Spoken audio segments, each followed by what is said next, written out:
Diversificar é ter investimentos de classes diferentes, ou seja, que se comportam de formas diferentes em cada momento econômico. É como se você apostasse constantemente em times diferentes, de ligas diferentes, de países diferentes, ao invés de apostar só no seu time preferido. E em investimentos, diversificar reduz a oscilação total do seu portfólio, né? Pensa que seu portfólio é o conjunto de investimentos que você tem. E ele reduz a oscilação total porque não vai subir tudo de uma vez e nem cair tudo de uma vez. Alguns vão estar bem, enquanto outros vão estar mal. Cada um vai estar se comportando de uma forma ao longo do tempo. E isso, além de ter menos risco do que estar com todos os ovos numa cesta só, ainda aumenta seu retorno total pensando num portfólio de longo prazo, gente. Hoje é um episódio sobre longo prazo. Então, assim, diversificação é sinônimo de menos risco e mais retorno. Quem não quer isso? Mas o caminho pode ser bem indigesto, porque como você apostou em vários times diferentes, né, voltando para a análise do futebol, a chance é muito alta de pelo menos uma das suas apostas ganhar, né, de você estar apostando em algum time vencedor. Mas ao mesmo tempo, a chance é muito alta de você sempre também ter apostado em um time que perdeu o campeonato naquele ano, ou mais de um time. Então vai dar vontade de parar de apostar naquele time que perdeu, assim como vai dar vontade de parar de investir naquele investimento que foi mal esse ano. Mas lembra que no ano que vem pode ser que esse time ganhe o campeonato e vice-versa. Gente, antes de subir os episódios todos, a gente reouve, né, todo o material que a gente gravou para ver como tá a versão final e a gente ficou super em dúvida. Cara, esse exemplo de aposta acho que foi uma escolha infeliz. Então a gente queria deixar bem explícito que a gente não tá falando sobre apostas, ainda mais porque a gente está nesse momento em que o esporte, né, o futebol e apostas estão super entrelaçados, e tem muita gente gastando dinheiro que não devia em aposta, então a gente não está falando de aposta, foi só um exemplo de que você estaria colocando seu dinheiro em diferentes investimentos, e aí a gente usou uma analogia de diferentes times, mas enfim, não tem nada a ver com aposta, pelo amor de Deus, hein? Vamos lá.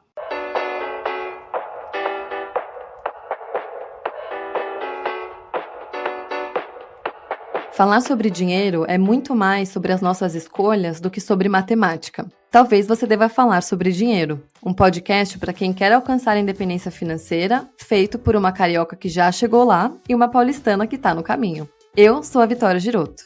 E eu sou a Carol Frigério. Aqui, falar de dinheiro não é tabu e a gente ama. Bora? Oi, gente! Nossa, faz vários meses que a gente está ensaiando e procrastinando o assunto de hoje, porque a gente chegou à conclusão de que entre os temas mais técnicos, esse talvez seja acho que o mais difícil que a gente gravou até hoje. A Carol vai comentar mais um pouquinho, mas a gente está animada, porque é um assunto muito importante quando a gente fala de investimento fora, entre muitas aspas, o básico, né? Tipo, depois da reserva de emergência, quando a gente já não está falando de objetivos muito de curto prazo, quando a gente está olhando para o futuro mesmo, diversificar é um assunto muito central disso. E diversificar é contraintuitivo. É difícil de seguir na prática, porque a nossa cabeça quer encontrar o melhor investimento. A gente, né, e acho que é natural, a gente quer tirar o que não funcionou e manter o que funcionou, ou fazer só o que vai ser bom, né? Investir só no que vai ser bom. Mas, se alguém tiver bola de cristal, a gente também quer. Mas até hoje a gente não encontrou alguém que saiba como vai ser o futuro. Então, a diversificação, ela é muito base para a gente conseguir estar exposta a riscos diferentes e ter investimentos que vão se comportar de formas diferentes, e algo que compensa matematicamente, faz sentido, funciona. E é sobre essa matemática que a gente vai falar no episódio de hoje. Oi, gente. Bom, a Vicky já antecipou aí, né, que a gente está vendo aqui como falar esse tema de uma forma didática, mas ao mesmo tempo com o que precisa. E antes eu acho que já vale até um disclaimer aqui, uma ressalva inicial. Na introdução, a gente fez uma analogia, vocês sabem que a gente gosta bastante de trazer analogia aqui para facilitar o entendimento. A gente veio com essa analogia para qual time eu vou apostar, então ao invés para eu não ter que escolher necessariamente qual vai ser o campeão, eu vou apostando em vários. E antes eu ia ver que a gente falou assim, será que tem um termo melhor do que aposta? Porque a gente está muito acostumado a ouvir investimentos com isso, de aposta, né? Eu vou apostar na bolsa, eu vou apostar não sei onde. E investir não é aposta. Então, por favor, a gente fez a analogia mais sobre a gente não tem como prever o futuro. Então, se a gente não tem como prever o futuro, a gente pode fazer... A diversificação ela é bem-vinda, a gente vai explorar isso hoje, mas só para tomar cuidado aí, foi uma analogia, a gente não está querendo dizer que investir é apostar, tá? Foi na falta de uma escolha de palavra melhor. Se alguém tiver alguma ideia, manda aí pra gente, que no próximo a gente usa. E um outro ponto é, por que esse tema é espinhoso? Por que esse tema gerou algum desconforto aqui para a gente começar a trazer ele? Falar que diversificar é importante é fácil, a gente poderia fazer isso em 2 minutos. Mas o porquê diversificar é importante, como diversificar, do que diversificação é essa que a gente está falando, tudo isso vai suscitar em vocês, ao longo do episódio, a seguinte dúvida. Tá, mas... Então, qual o percentual que eu coloco disso? Qual o percentual que eu coloco daquilo? Como é que eu monto aqui essa receita? Se tivesse receita, nem eu, nem a Vicky, nem você estaria ouvindo a gente. Estaria todo mundo fazendo exatamente a mesma coisa e acabou. Quando a gente está falando em diversificar, a gente está falando da base dessa estratégia. É tipo o nutricionista, todo mundo sabe, você quer emagrecer, você precisa ingerir menos caloria do que o que você come, mas ao mesmo tempo é importante esses nutrientes. Se tivesse uma fórmula mágica, estava todo mundo com o mesmo cardápio, comendo as mesmas coisas todos os dias. Você ia negligenciar o gosto da pessoa, você ia negligenciar tudo. Seríamos todos robôs, e saudáveis e sarados, e estaria tudo ótimo. Não é assim. E no mundo dos investimentos também não é assim. Por mais que tenha uma ciência por trás, cada indivíduo é único, cada um com seus objetivos. Então, a diversificação ela é bem-vinda, mas ela jamais vai ser pega essa receita aqui e replica que vai dar certo, tá? Então, com isso em mente, eu acho que a gente consegue fazer um episódio hoje no jeito que a gente gosta, que é um episódio mais leve, trazendo a parte técnica, mas que vocês saibam que não existe receita de bolo. Eu amei essa analogia que você trouxe, não tá... Veio agora. Gente, não estava no roteiro, eu acho que você arrasou, porque, além disso, é uma analogia a uma alimentação balanceada, né? Tipo, um prato colorido, tá, mas quanto que eu ponho de legumes? Ah, mas eu gosto de mais carne. Tipo, você pode ter uma alimentação balanceada, diferente da minha, e a minha pode ser balanceada também ao mesmo tempo, só que não é igual, né? Então, nossa, eu amei. Gente, já começamos bem. Então... A gente trouxe um texto, por favor, segurem firme aí, fiquem com a gente. É um textinho de um planejador financeiro, já falamos dele aqui, mas não tanto quanto do Morgan, então a gente menciona um pouco menos.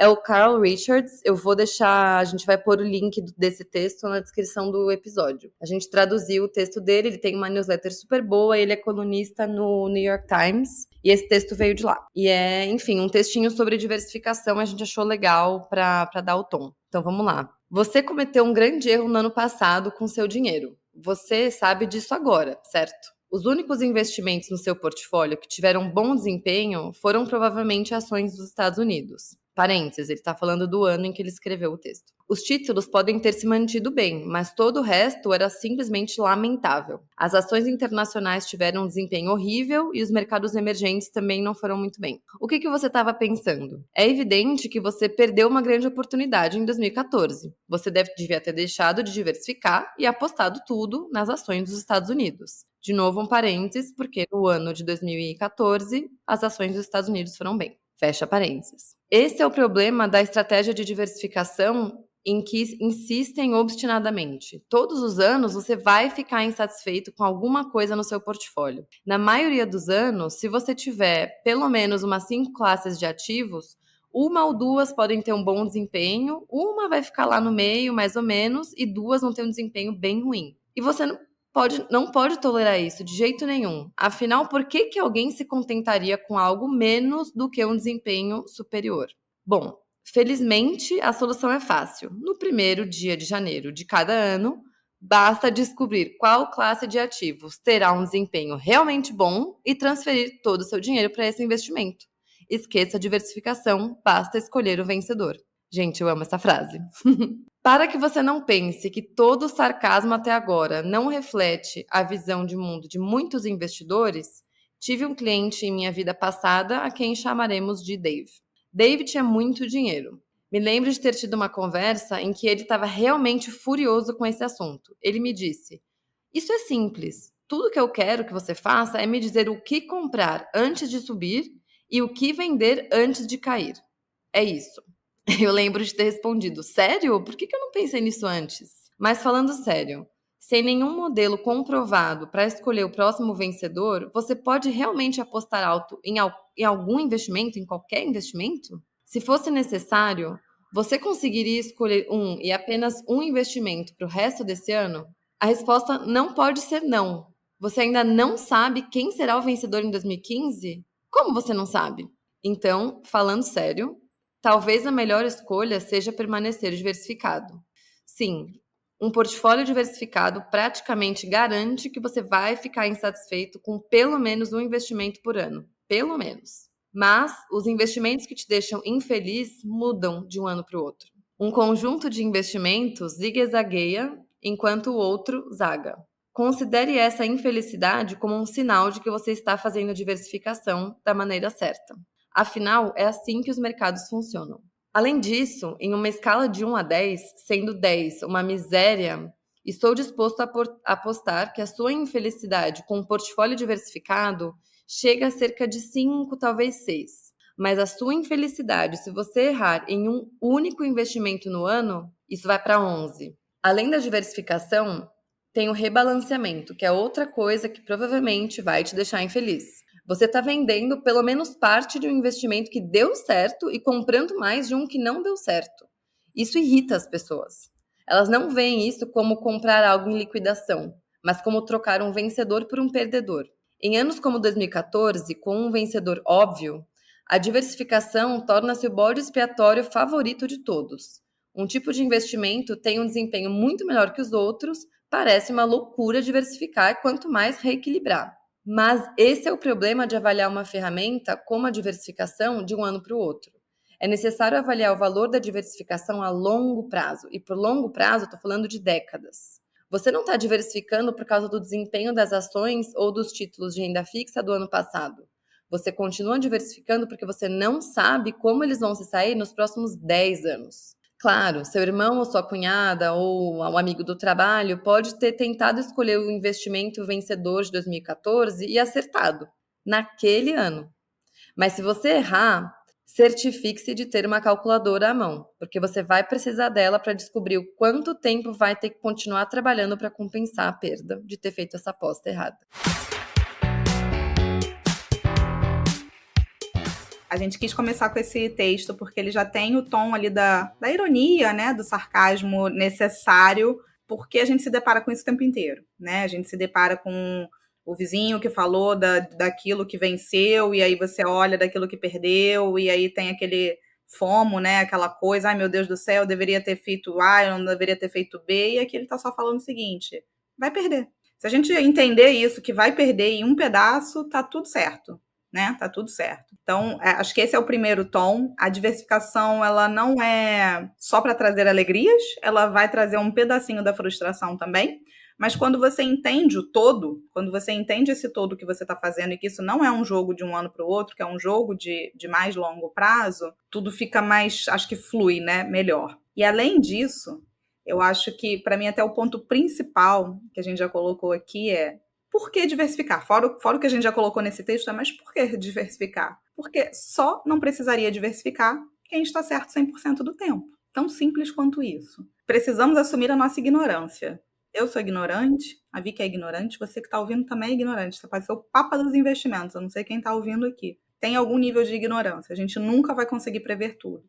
E a diversificação vem exatamente para isso. Né, para a gente entender, se colocar no nosso estado de ignorância, de não dominar tudo, e conseguir se manter no jogo, porque no fim do dia é sobre isso. Inclusive, Ká, mesmo quem estuda isso o dia inteiro, porque faz isso no trabalho, né, faz isso para viver, quem fica estudando a economia de vários países e estudando várias empresas, essas pessoas erram com muita frequência também. Então, não é como se quem estuda e quem trabalha no mercado financeiro prevê o futuro e a gente não. Não, nem essas pessoas preveem o futuro. Ninguém prevê o futuro, né?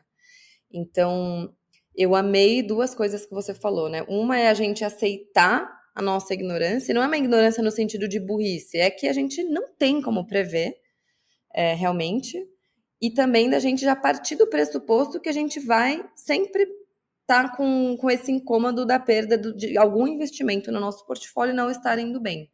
E é a mesma coisa a gente pensar, será que eu vou investir em renda variável? E se a bolsa cair? Não, já vai com a cabeça de que a bolsa vai cair, a questão é quando e por quanto tempo. E é a mesma coisa o portfólio, não, você já vai com a cabeça de que sempre vai estar alguma coisa indo mal, que você já vai mais alinhado, né? Vai menos, acho que vai mais vacinado.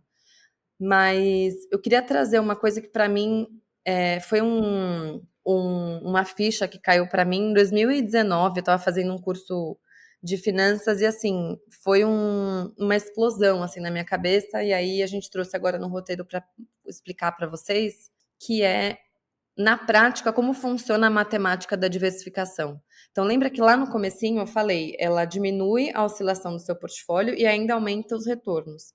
Mas, ao mesmo tempo, a gente falou que sempre você vai estar se sentindo frustrado porque tem algum investimento indo mal. E aí a gente trouxe algumas partes de um texto, inclusive esses dados que eu vou trazer são desse texto, que está no blog da Nu Asset, que é a asset do Nubank. Então, vou deixar o link aqui também na descrição do episódio.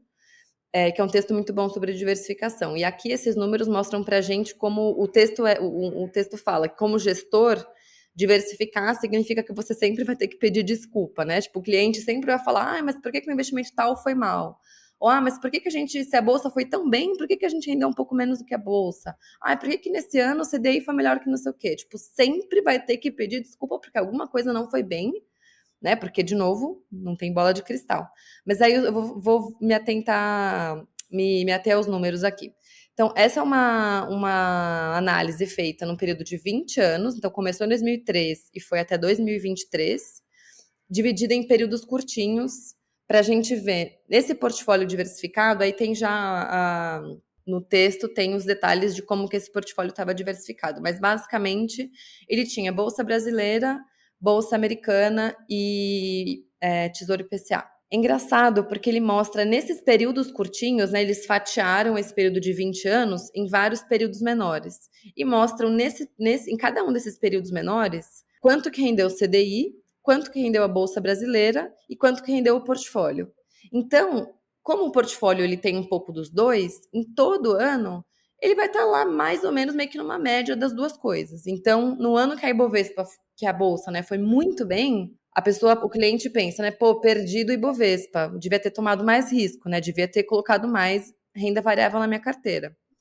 Aí no outro ano, o CDI foi mais ou menos, o Ibovespa foi muito mal, e a média, né, a bolsa leva a média do portfólio para baixo. E aí o cliente ou o próprio gestor fala, pô, perdi dinheiro, vou voltar para a renda fixa, né, porque se assustou ali com a renda variável. Aí, pô, no outro ano, a bolsa foi melhor, só que, como você tem renda fixa no portfólio, seu portfólio não foi totalmente, né, tão bem quanto a bolsa foi. Aí você já pensa, pô, tinha que ter mais renda variável. Enfim, a cada ano, você vai estar lá um pouquinho no meio, porque você está com tudo misturado na sua carteira. Então, o investimento que foi muito bem, ele vai levar sua média para cima. Mas o investimento que foi mal vai levar sua média um pouquinho para baixo. Então, todo ano, ou enfim, todo período que você olhar, você vai falar, putz, mas. E aí, né, preenche essa frase com alguma reclamação de algum investimento. Isso aqui é para mostrar como nos períodos de curto prazo você vai estar sempre, né, insatisfeito. E agora que vem a parte legal. Quando a gente vê que valeu a pena passar por esse perrengue, que é você ver quanto que você teve de retorno nesse portfólio diversificado e ver como isso foi acima do retorno que cada parte do seu portfólio teve. Eu vou explicar. Eles pegaram de 2003 a 2023, se essa pessoa tivesse colocado 100 mil reais lá em 2003, deixaram esse dinheiro quieto lá por 20 anos, passando por todos esses períodos que eu comentei, né? Em que cada ano uma parte do portfólio se comportou de uma forma.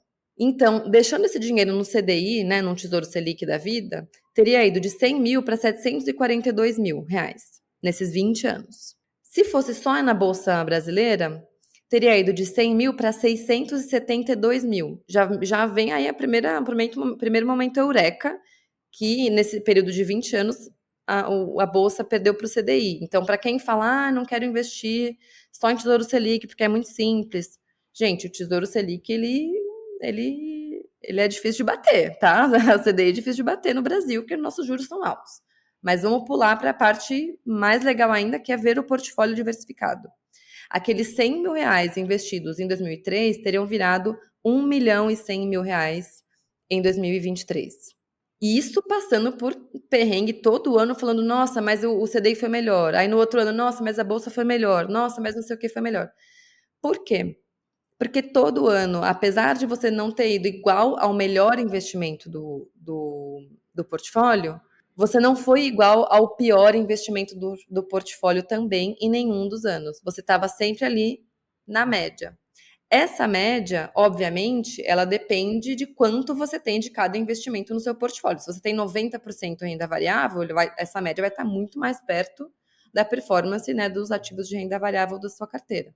Mas, enfim, isso para mim, voltando no que eu falei, né, nesse curso que eu fiz em 2019, isso aqui explodiu minha cabeça, porque eu falei, caramba, como é que pode o todo ser maior do que a soma das partes?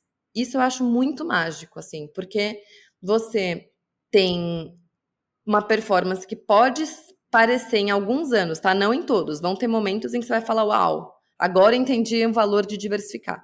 Mas vão ter muitos anos que você vai falar, nossa, será que eu continuo? Será que eu não vou lá pegar só esse investimento aqui? Vai dar vontade de fazer isso? E eu tô falando isso não é como se eu fosse isenta e também como se a Carol fosse isenta. A gente é humana, né? Eu acho que esse era o gancho até que eu queria pegar. Se vocês depois forem ler esse texto, vocês vão ver que a Vicky falou assim, no ano de 2007, 2008, meu portfólio mesmo diversificado caiu 33%. Meu Deus, perdi dinheiro, vou voltar para renda fixa. Essa pessoa fui eu, né? Então, assim, essa pessoa fui eu, exatamente essa pessoa aí, que falou essa coisa lá em 2007, 2008. Né? Então, assim, a gente tem que lembrar só uma coisa. Somos humanos. A gente tem que partir dessa premissa. Não somos robôs, somos humanos. E os nossos sentimentos perante. Porque a gente entender essa matemática, beleza, já é super importante para a gente entender que a gente precisa dela para ficar no jogo. Só que automaticamente isso vai suscitar a pergunta. Tá, mas então qual é o percentual? Nesse que a Vicky falou, das 3 classes ali, né, nas suas proporções, aqui nem sei se estava em 1/3, 1/3, 1/3, mas vamos supor que estivesse, a Vicky acabou de confirmar que estava em 1/3, 1/3, 1/3, mas poderia estar em um com 10%, o outro com 50%, o outro com 50%, né? Essas proporções, elas vão dizer muita coisa.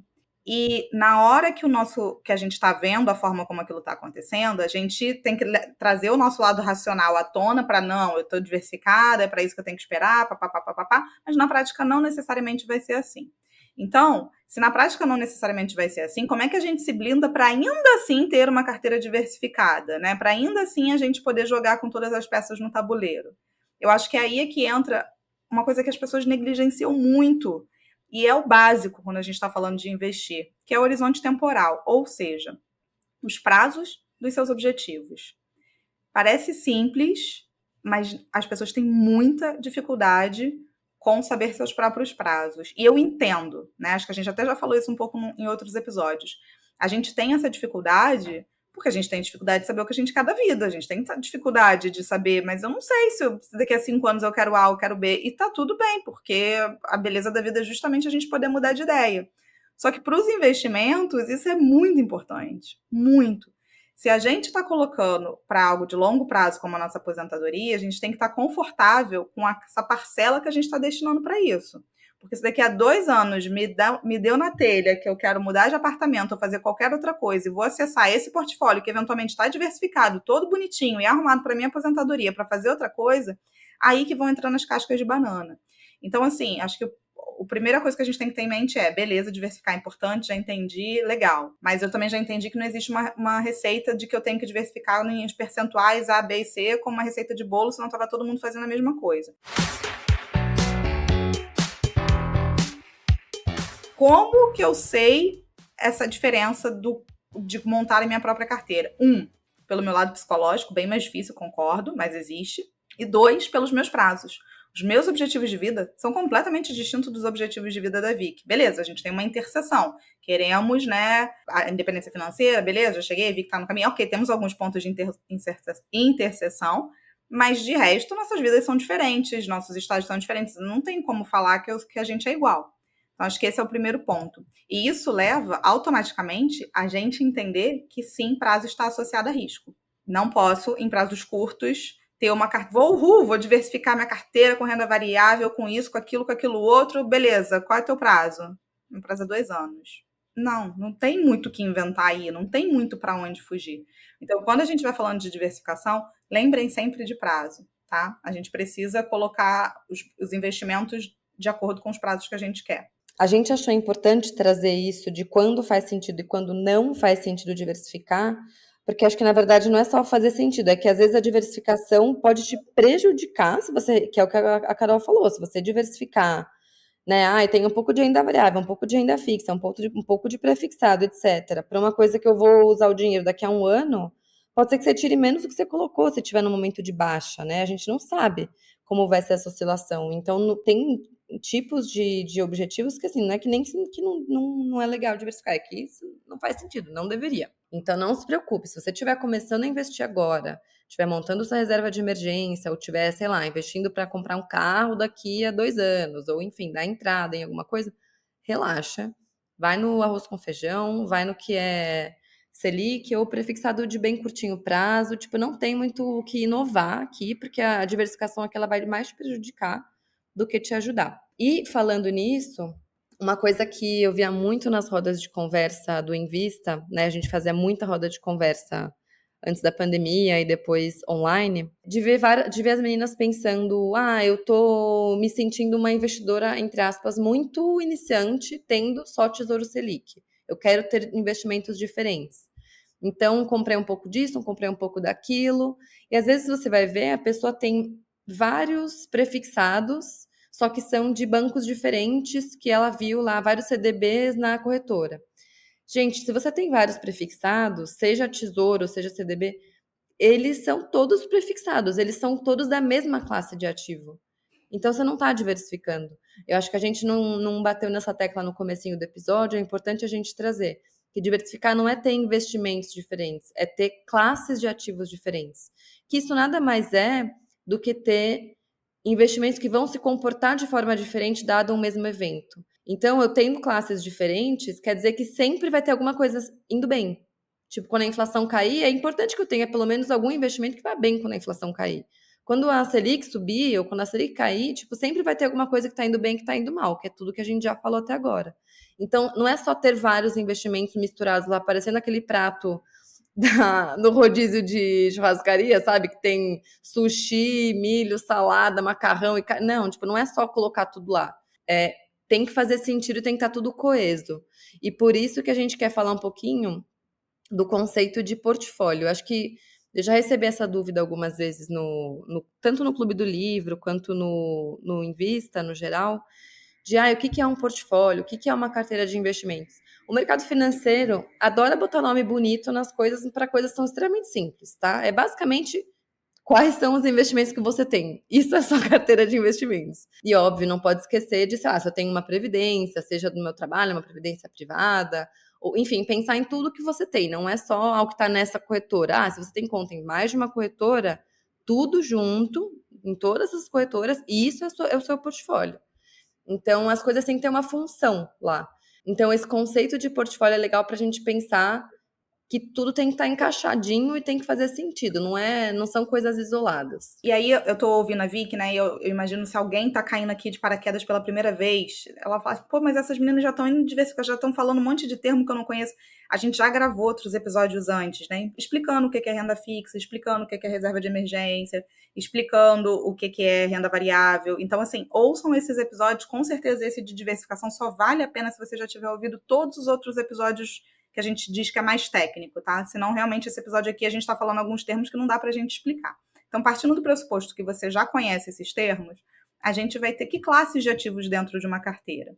A gente vai ter a renda variável, como, né, as ações e tudo mais. Eu posso ter também dentro dessa renda variável fundos imobiliários, que é um tipo de renda variável um pouco diferente de ações, mas não deixa de ser renda variável também.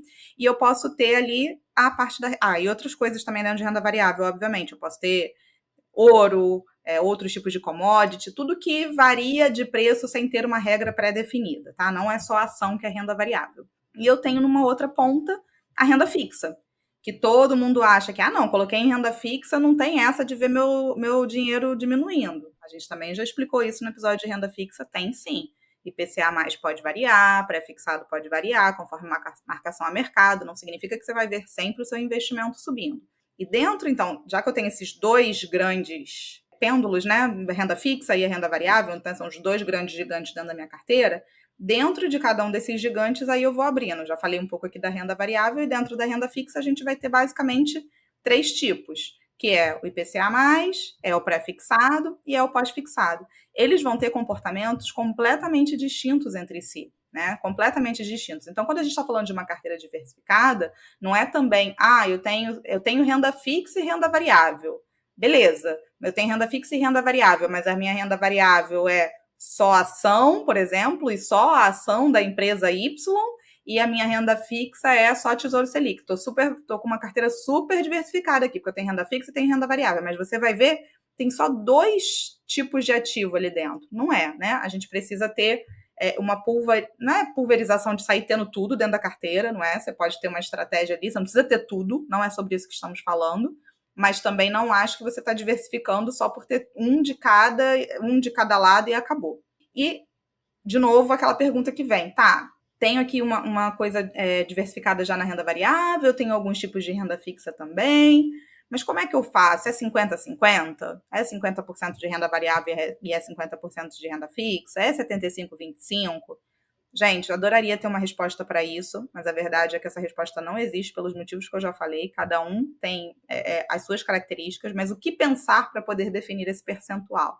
Primeiro, se você é novo, nova, quanto mais novo você é, em tese, você pode colocar mais renda variável para dentro, mas isso não significa dizer que você deva. Você pode, por quê? Porque o seu horizonte temporal é mais longo. Mas, Carol, eu tô com 20 anos aqui, tô super nova, vou começar a investir, mas eu preciso do dinheiro daqui a 2 anos. Então não é porque você é nova também que você tem o seu horizonte temporal, né? Não, e você está investindo para o longo prazo ou você está investindo para um objetivo de curto prazo, né? Volta para pensar em separar o longo prazo do curto prazo.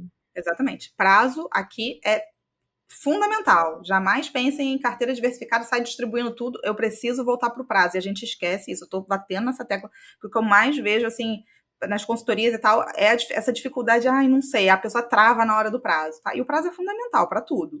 Beleza. Então, primeiro ponto, né, esse horizonte temporal que você tem. E o segundo é o mais difícil da gente saber, porque o horizonte temporal é um número, né? Por mais que você tenha dificuldade de saber qual é o seu objetivo e quanto tempo, ele não deixa de ser um número. Esse outro não, que é como você se sente. Como você se sente, a gente só entende na prática. Falei aí, né, do meu caso em 2007, 2008. Ali, né, foi quando um pouco antes da bolsa cair muito, e eu já contei essa história antes, né? Fui para a bolsa com mais volúpia do que deveria.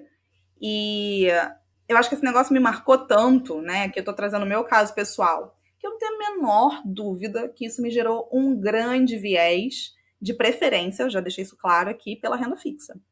Ou seja, algo que aconteceu comigo lá quando eu, sei lá quantos anos eu tinha, 22, 23, ele impactou de um tamanho tão grande quem eu sou em termos de investimentos até hoje, né? Isso muito tempo depois.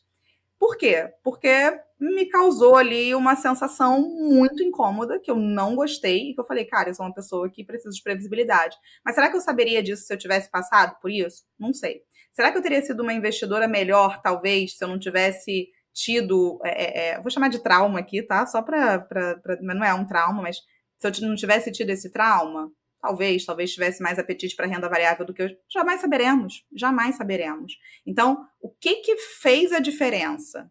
Para mim, no meu ponto de vista, acho que eu vou bater nessa tecla aqui 50 vezes no episódio de hoje.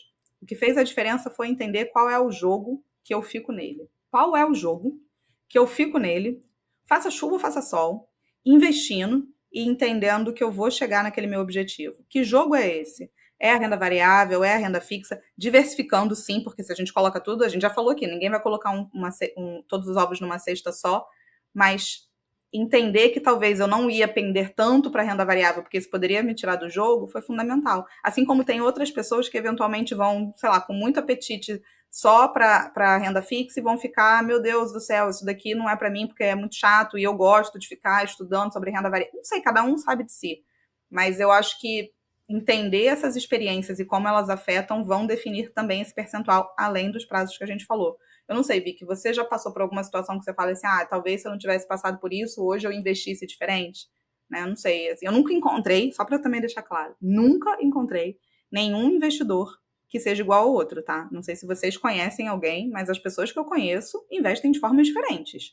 Inclusive as pessoas que chegaram na independência financeira. Cada uma tem a sua estratégia. Então, assim, por que a gente deveria querer uma receita se a gente, na nossa vida, a gente não conhece ninguém que investe de maneira igual? Não faz nem sentido a gente ficar nessa busca incessante que as pessoas ficam, sabe? Eu estava pensando aqui, enquanto você falava, que acho que se eu fosse resumir um pouco qual que é, o que que a gente está buscando ao investir, né? A gente que, enfim, pessoas que estão investindo por longo prazo, todo mundo quer uma resposta, né? De qual que é a fórmula certa, né? Para onde, quanto que eu deveria ter, e qual que é o investimento, não sei o quê. Eu acho que um pouco da essência da nossa conversa de hoje é não tem resposta certa. E acho que querer ter uma resposta certa é uma forma da gente falar, bom, se der tudo errado, pelo menos eu segui a fórmula, eu fiz a minha parte, né? Tipo, eu segui o plano e meio que para não sentir que a culpa foi sua depois. Mas eu acho que a gente aceitar, isso que você falou, que a gente é emocional. Eu não vou nem dizer que a gente é um pouco emocional, a gente é muito emocional, né? Não a gente, eu e você, assim, seres humanos, né? Tipo, é muito difícil ter essa frieza. E eu acho que a gente aceitar a nossa ignorância e aceitar que a gente não vai fazer o investimento e o portfólio perfeito, acho que ajuda a gente a aceitar um pouco esse caos, né? Aceitar que o mercado é caótico, pode ser que tenha outra pandemia daqui a 2 anos, pode ser que, sei lá, as taxas de juro mudem a direção e aí a gente tinha aumentado a alocação em renda fixa, sabe? Então, aceitar esse caos, eu acho que pode trazer um pouco, por mais contraditório que pareça, pode trazer um pouco de paz, assim, de falar, meu, não vai ser perfeito. E o exemplo que eu tenho, ele não é exatamente um trauma e que me mudou a forma de investir. Ele foi, na verdade, eu até queria falar disso em algum episódio sozinha, mas eu vou trazer o exemplo aqui já.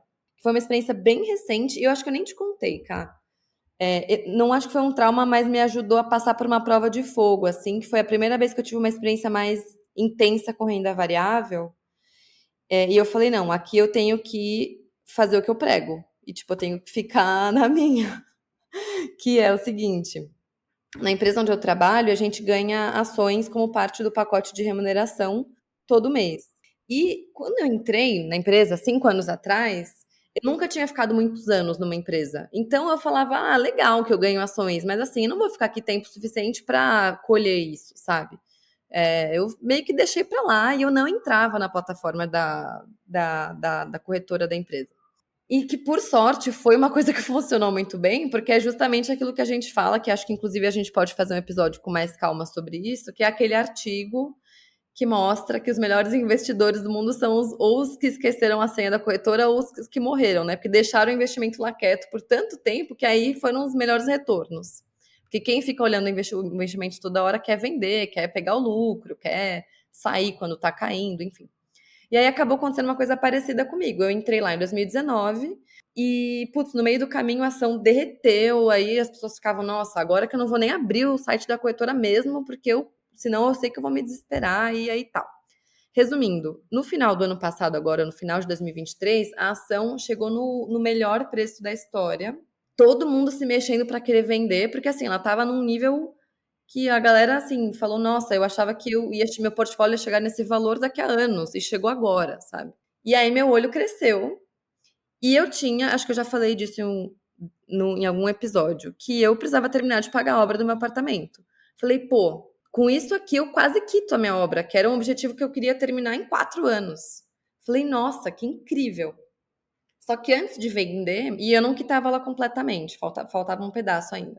E aí eu falei, bom, antes de eu fazer isso, eu vou pensar qual que é o pior cenário se eu vender agora e qual que é o pior cenário se eu não vender agora. O pior cenário se eu vender agora é vender e continuar subindo. E eu falar, putz, eu vou vender agora, eu vou quase quitar minha obra, mas vai faltar uma parte. E aí, se continuar subindo, eu vou falar, putz, podia ter segurado e vender, e eu podia ter vendido mais para frente, quitado de uma vez. Mas o pior cenário, se eu não vender agora, é cair. E aí eu tenho esse dinheiro na minha mão agora, e aí pode ser que, por algum motivo X, a ação derreta, depois eu tinha esse dinheiro na minha mão, podia ter quitado a obra e não quitei. Tô falando tudo isso porque eu vendi, quase quitei a obra, e a ação, assim, subiu 30% em um mês. Depois que eu vendi, ela continuou subindo. E aí acho que se eu não tivesse tanto esse assunto na minha cabeça, né, que a gente tem o podcast, eu leio sobre isso, penso sobre isso constantemente, acho que se eu não tivesse, assim, relativamente, acho que madura, talvez, pra lidar com isso, eu teria me crucificado. Eu falaria, Vitória, você é burra. Tipo, você deixou de pagar o negócio por completo, por ganância, o negócio subiu. Você é burra, você foi gananciosa. Eu teria ficado muito brava. E por meio segundo eu pensei isso. Mas aí depois eu falei, não, calma. Eu não tinha bola de cristal e teria doído muito mais se eu não tivesse aproveitado essa oportunidade e eu tivesse sem nada entre aspas, né? Tipo, não tivesse mais essa. Melhor um pássaro na mão do que dois voando. Foi meio que o que eu pensei. E aí eu falei, não vou me martirizar, olha pra frente, vida que segue, não me permitir mais ficar me remoendo nesse assunto, não me arrependo, vida que segue. Então, acho que não foi um trauma, mas foi uma experiência de que, cara, renda variável não é fácil. Não é fácil. E aí, acho que a lição de vida que eu levei, tô falando muito, né? Mas a lição de vida que eu levei, Eu tô assim pra ver que não, continua, que tá muito bom. a lição que eu levei foi: não compre renda variável. Que assim, não é que eu comprei uma ação pensando no curto prazo, não foi isso. Isso faz parte do meu salário, da minha remuneração do trabalho. Então, é uma situação específica. Mas não aposte em empresa, porque isso vai acabar comigo. Eu vou começar. Se eu tivesse comprado ações e torcido para ela subir, para depois vender e tal, gente, isso gera uma culpa. Se você toma uma decisão errada, gera uma culpa bizarra. Não fique acompanhando o preço da ação se você não tem intenção de comprar e vender naquele momento. Então, assim, eu olhei porque, tipo, tinha subido muito e eu tinha um compromisso financeiro para quitar grande nesse momento, mas foi uma situação muito, muito particular. Obviamente, já me veio a coceirinha de falar, a ação subiu mais, vou vender mais, porque nos últimos meses eu continuei recebendo um pouquinho de ações. E aí eu falei, Vitória, não entra nesse jogo. Tipo, você vai zerar o que você tem de ações, sendo que isso aqui é pro longo prazo, isso aqui pode multiplicar por sei lá quantas vezes se você só ficar quieta e fingir que isso não existe. Então, me ajudou a entender que realmente. Porque eu nunca tive muita renda variável. Eu tenho de pouquinho em pouquinho que eu vou comprando, mas o que eu tenho da empresa é muito mais, porque, enfim, foram muitos anos e é um valor que é mais do que eu consigo colocar. Então, Vicky, isso daí que você falou, eu acho que até dá um gancho para essa outra parte da diversificação, onde o lado bom, né? Tudo até agora acho que a gente trouxe pouca solução. A gente foi falando ali, comendo um pouco pelas beiradas do prazo, de ter que ter todos os ativos e tal. Mas vou fazer referência aqui para um episódio que não está nos mais ouvidos, porque ele não tem um nome sexy, que é o de fundos ou ETFs, tá? Realmente o nome dele não é sexy, ele não é chamativo, mas é um que se você está querendo aqui saber como diversificar, principalmente quando a gente está falando de renda variável, apesar de também ser possível diversificar em ETFs em renda fixa por ETFs, mas a gente não entrou nisso lá no episódio, é que não necessariamente a gente precisa escolher a ação, né? No caso da VIC, eu também acabo pegando bastante gente que tem isso, porque é cada vez mais comum, né? Em pacote de empresas, você ganhou aquilo. Não foi uma decisão da VIC, vou comprar a ação Y. Não foi. Poderia ter sido. Tem muita gente que gosta realmente de fazer isso. Fica lá, vou comprar a ação Y, ver todos os dados, não sei o quê, e se ganha, vai estufar o peito, e se perde, tá tudo bem. Se você é esse tipo de pessoa, tranquilo também. Mas se você não é, pelo menos eu não sou, a Vic também não é, tem uma forma de você investir na renda variável com essa diversificação já sendo feita por você, né? Que daí são os ETFs, que são os fundos passivos. O que é isso?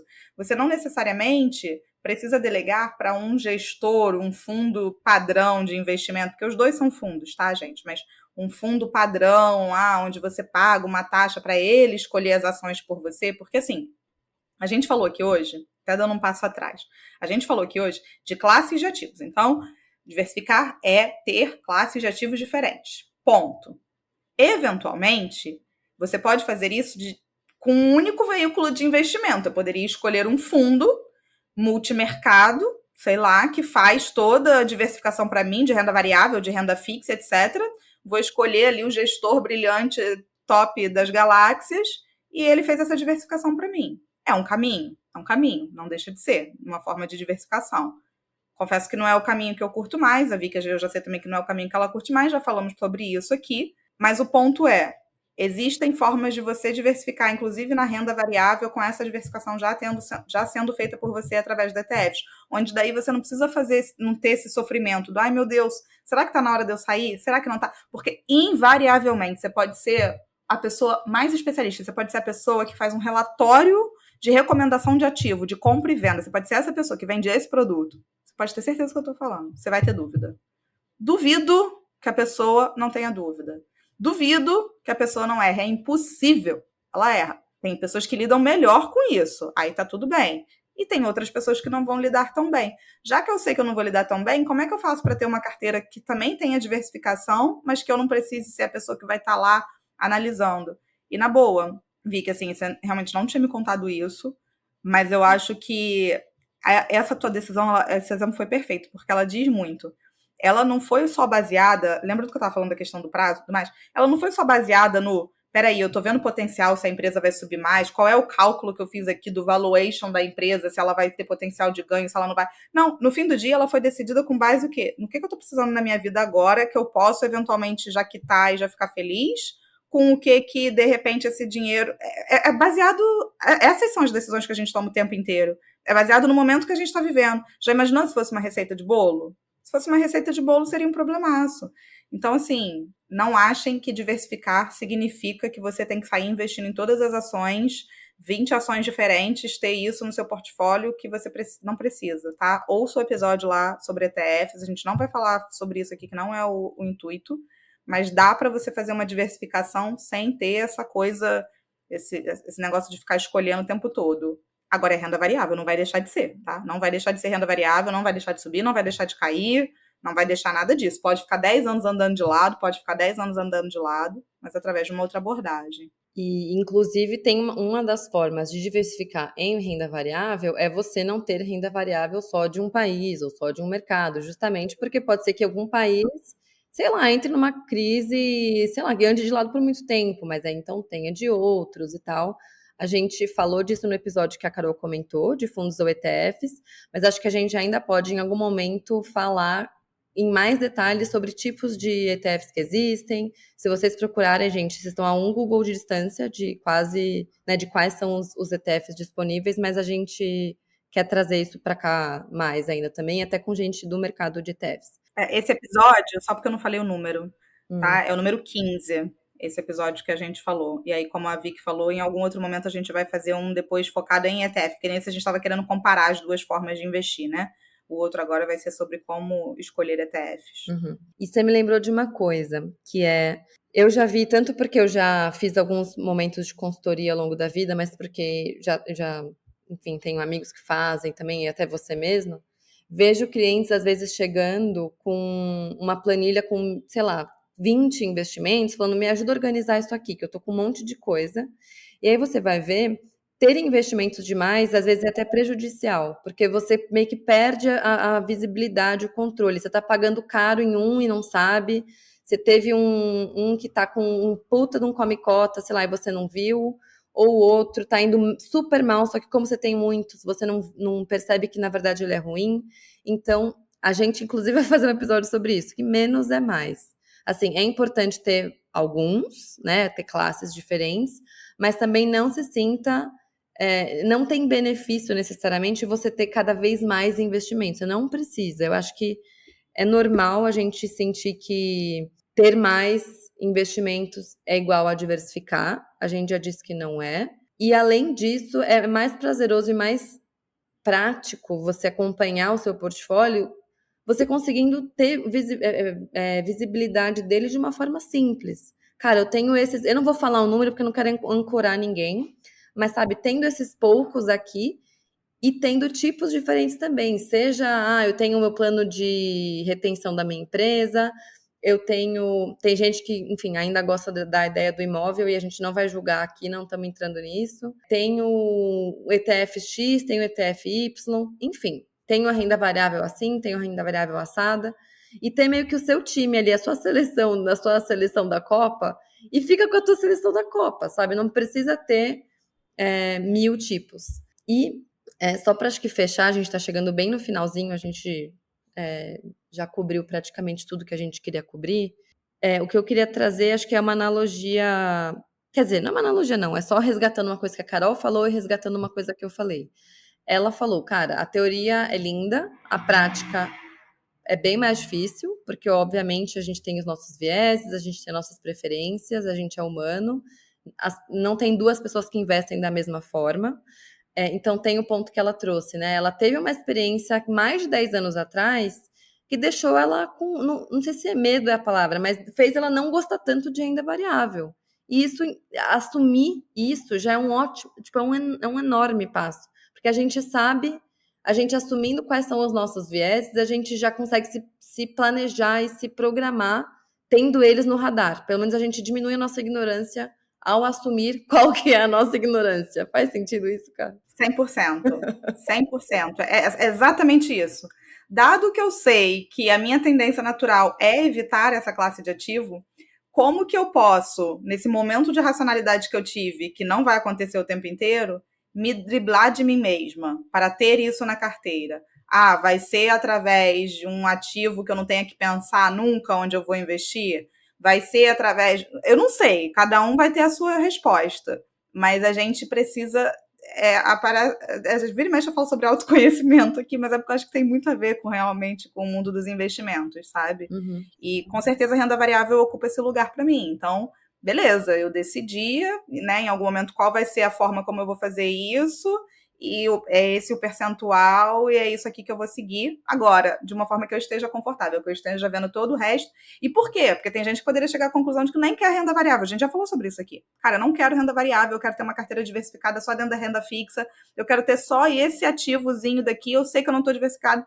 Também tá tudo bem, tá? É melhor ter isso do que, sei lá, tá com seu dinheiro na poupança. O que a gente está querendo dizer aqui é que tem outras formas de, eventualmente, você ter algo um pouco mais robusto, mas não significa que você precisa dessa robustez toda se for para te dar calafrio, frio na barriga e, ai meu Deus do céu, se eu não tiver renda variável, eu sou um investidor ruim. Não é, tá?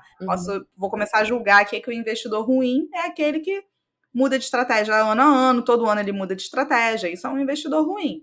É um investidor que não faz movimento nenhum porque ele tem muito problema para sair da inércia, então ele fica sempre no mesmo ativo, porque ele também. Isso é um investidor ruim. Agora, aquele investidor que já tomou conhecimento, já sentiu, eventualmente até já experimentou e viu que não é para ele, gente, bato palma, sabe? Assim, é se conhecer. Só terminando, tem tudo a ver com o que você falou, né? Eu queria resgatar também uma coisa que eu tinha falado para fechar, que é, além de ter esse conhecimento do que a gente sabe que a gente não gosta, o que deixa a gente mal, etc., é a gente também aceitar que a gente vai cometer, e não é nem cometer erros no sentido de tomar uma decisão ruim. Eu acho que essa não é a melhor palavra, mas por falta de uma melhor palavra, a gente vai cometer erros no sentido de, às vezes a gente vai falar, putz, eu devia ter feito coisa, enfim, X. E aceitar que a gente tem que bancar as nossas decisões, porque é um caos.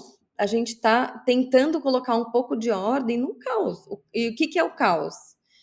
Eu não sei como que o mercado vai se comportar, eu não sei como minha vida vai ser, eu não sei como eu vou me sentir. Tipo, são muitos não seis para a gente tentar organizar dentro de uma matemática que ela é muito fácil no computador e ela é difícil no coração. Então, aceitar essa imperfeição. Assim, nunca vai ser perfeito, mas você vai ter que viver com as suas decisões. Então, tome decisões com as quais você vai conseguir viver. Assim, acho que foi isso que eu pensei. Tipo, qual que é o pior cenário se eu tomar a decisão A?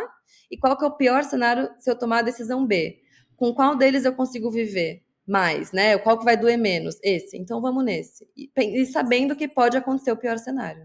Você sabe que isso que você acabou de falar, assim, já vale o episódio, né? Porque é uma das melhores formas de tomar decisão, é isso que você acabou de falar. Qual é o pior cenário que pode acontecer com A, qual é o pior cenário que pode acontecer com B. Eu uso Levem isso pra para a vida de vida. vocês, porque é total, isso ajuda muito. E Vicky, eu vou me arriscar aqui a tentar resumir em 2 minutos tudo isso que a gente falou, só para, né, solidificar, porque a gente vai falando e tal, e pode ficar um pouco abstrato na cabeça das pessoas. Vou tentar resumir, qualquer coisa você me corrige aí, Vic. Vamos supor que você esteja hoje montando a sua carteira de investimentos, tá? Tá começando agora do zero. Primeiro passo, reserva de emergência. Foca nisso. Beleza, sua reserva de emergência foi montada, ou tá chegando lá nos finalmente, você já tá querendo ali saber como é que funciona o resto. Segundo passo, você vai definir os seus objetivos. O que é definir seus objetivos? O que você quer com esse dinheiro e o prazo dele. Então, definir o objetivo, definir o prazo. Ah, esse daqui, eu quero uma aposentadoria, eu quero um carro, eu quero uma viagem, vai definindo esses prazos. Beleza. Terceiro ponto, entenda que valor é esse que você pode colocar, ou mensalmente, ou anualmente, mas de que valor mais ou menos você está falando para depois você começar a fatiar aí esse bolo nos investimentos que você vai fazer. Se você tiver essa ideia, é o melhor. Vai definir os pilares dessa sua carteira. Então, quais pilares, quais são as classes de ativos que vão estar na tua carteira? É a renda fixa? É a renda variável? É ativos no exterior? Quais são esses principais pilares que vão ter? A gente aqui tentou mostrar a importância de ter mais de um pilar, mas a gente também já fez os disclaimers necessários. Com base nesses pilares que você definiu, você vai definir os pilares, agora o percentual para cada pilar, que aí é onde está o dilema mesmo, a gente já falou aqui, não existe o percentual mágico, mas aí é onde está, você vai tentar mais ou menos separar. Se você ficar com muita dificuldade de percentual, às vezes até falo isso nos atendimentos, assim, quando a gente vai definindo. Vamos tentar pensar, se fosse uma apresentação em PowerPoint, em bolinhas pequenininhas, médias e grandes, pelo menos tentar ver quem é o coadjuvante na sua carteira, quem é o atacante, quais são esses papéis, só para você ter uma dimensão, não ficar assim naquela coisa do percentual o tempo inteiro. E dentro de cada pilar, aí você vai rechear ele com os possíveis investimentos, né? A renda fixa a gente já falou, tem subtipos. Aí você vai ter que rechear esses subtipos. Renda variável, tenho formas também, vou rechear esses subtipos. Então, eu estou só indo do macro para o micro. E, no fim, gerir isso de alguma forma, né? Montou, você, de tempos em tempos, vai olhar, você vai aportar dinheiro novo, eventualmente vai ver onde está precisando mais, onde está precisando menos, vai seguir a sua estratégia. Esse passo que a gente falou aqui hoje é o passo que dá mais trabalho mesmo.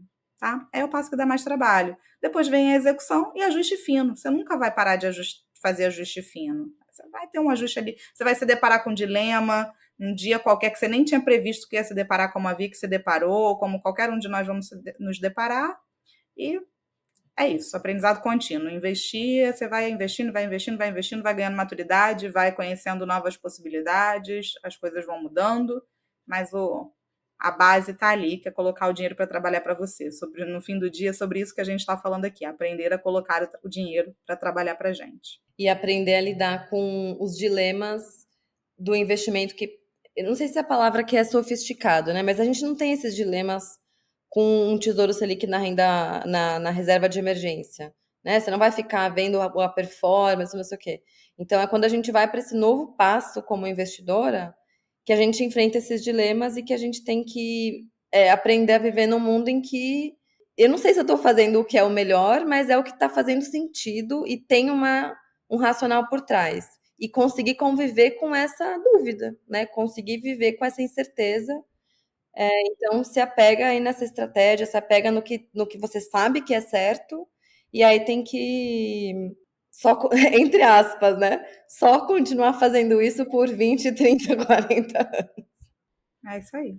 É isso aí. Gente, espero que o episódio de hoje tenha ajudado. Ele com certeza merece ser ouvido depois dos episódios que a gente falou aqui, mais técnicos falando, senão vai parecer uma conversa desconectada.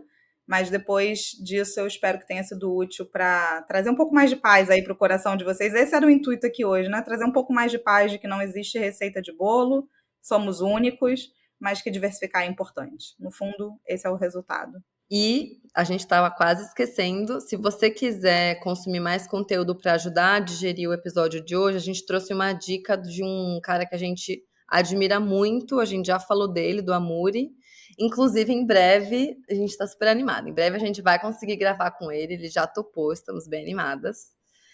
Mas ele tem um episódio muito bom em que ele ajuda a trazer uma paz, né? A gente está terminando falando de paz e conseguir viver com essa incerteza. Acho que esse episódio dele ajuda muito nesse sentido. que é o episódio... Bom, o podcast dele chama Uma Horinha sobre Grana, e é o episódio número Horinha 68.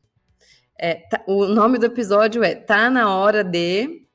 Que é justamente essa polêmica de, nossa, agora tá na hora da renda fixa, tá na hora da renda variável, o que eu deveria fazer agora? E como isso não é produtivo, e na verdade, isso é o que a Carol falou. Isso é, sim, um investidor ruim, né? De você ficar querendo pular de galho em galho, e aí, sim, seu portfólio fica igual o prato lá no rodízio de churrasco que eu falei, que fica com 15 mil coisas... Você foi pegando, tá na hora disso, tá na hora daquilo, e não é uma estratégia coesa. E ainda pior, você corre o risco de vender na baixa, comprar na alta, com esse papo de tá na hora do não sei o quê, e aí, na verdade, é um investimento que já tá caro, porque tá todo mundo comprando, e enfim. Então, esse é um episódio bem legal, Horinha 68, do Uma Horinha sobre Grana, do Amuri. E a gente se vê daqui 2 semanas. Beijo. Gente, se gostou, compartilhe e 5 estrelinhas, tá bom? Um beijo.